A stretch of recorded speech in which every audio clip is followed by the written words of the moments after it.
కామానికి దాసుడై వేశ్యల కొంపలో బతికిన వాడికి శివయ్య దర్శనం కలిగిన కథ మీకు తెలుసా? అన్ని పాపాలు చేసిన వాడిపై శివుడెందుకు కనికరం చూపించాడో వినే ముందు ఆదిశక్తి ఛానల్ ను సబ్స్క్రైబ్ చేసుకోండి ప్లీజ్. పూర్వం దేవరాజు అనే ధనవంతుడు అతి కామంతో భార్యాబిడ్డలను తల్లిదండ్రులను వదిలేసి రోజంతా వేశ్యల ఇళ్లల్లో ఉంటూ రతిక్రీడలు జరిపేవాడు. ఒక్కసారిగా అతని దగ్గర డబ్బులు అయిపోవడంతో వేశ్యలు వెళ్లిపోమనడంతో కుక్కలు చింపిన విస్తరాకు అయ్యింది అతని బతుకు.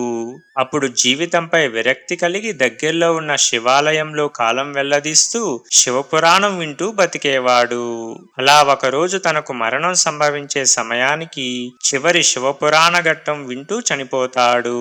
ఇలా జీవితంలో ఎన్నో తప్పులు చేసినప్పటికీ చివరిలో విన్న శివపురాణం వల్ల అతన్ని శివదూతలు తీసుకువెళ్లి శివయ్య దర్శనం కల్పిస్తారు. అందుకే శివపురాణం విన్నా చదివినా మహాపుణ్యమని అన్నారు పెద్దలు.